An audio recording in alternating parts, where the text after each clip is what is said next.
Hi, this is Ada Ojide from Med Lectures Express, presenting to you the top 5 secrets of primary care in cardiology, part 1. Secret number 1. Acute nephrotic syndrome in an elderly patient should trigger evaluation for underlying malignancies. To further explain, findings may include fatigue, edema, and proteinuria being discovered in patients greater than 65 years of age. Most common pathology include the following: membranous nephropathy, which accounts for 35% of cases, minimal change disease, which accounts for 16% of cases, and primary amyloidosis, which accounts for 12% of cases.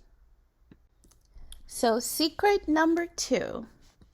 Beta blockers, the almighty beta blockers, especially the non-cardioselective type, should be avoided in patients with history of anaphylaxis, as beta blockers mitigates the effects of epinephrine, thereby reducing the effects of bronchodilation. Secret number 3. In patients with resistant hypertension, it is extremely important to rule out renal vascular causes and endocrinopathies. Renal vascular cause is the most prevalent cause of resistant hypertension. Secret number 4. This is a common board question. Kirby B lines. Kirby B lines are horizontal lines. They are kind of discrete and perpendicular to the chest wall. These lines are called edematous interlobular septa. They are caused by venous congestion. These findings are notable in pulmonary edema, malignant lymphoma, atypical pneumonia, sarcoidosis, and so forth. So another way for me how I was able to differentiate the Kirby B line, because they're very discrete and it's just very minute. You compare. This is a normal chest X-ray on the left, and you compare it to the abnormal chest X-ray on the right.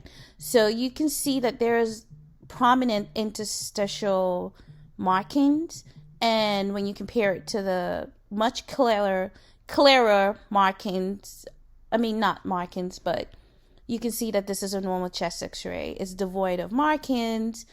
You can see the long parenchyma on both sides. You can see that the heart is not enlarged.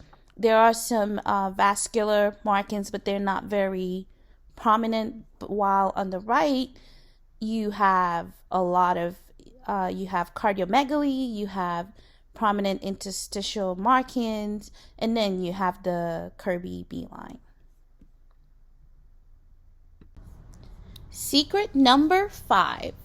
Greater than 15 millimeters of mercury in systolic blood pressure from both arms is associated with subclavian steal syndrome. This could be one of the reasons why there is difference in measurements when you measure blood pressure in a patient's bilateral arms. The difference in measurement is caused by stenosis of the subclavian artery proximal to the vertebral artery. This in turn causes a retrograde flow or backflow. It can also cause paresthesia of the affected arm pain, and so forth. So another way to be able to kind of see what's going on, A is a normal anatomy of the circulation, and B is where there's stenosis, and you can see at the top part where you have the basilar arteries and the common venule structure that there's not an adequate flow of blood. So that's a way to kind of see what's going on. So just something to keep in mind, that if a patient in your office has difference of greater than 15 millimeters of mercury in blood pressure measurements from both arms, it could be subclavian steal syndrome. Thank you so much for watching. Bye.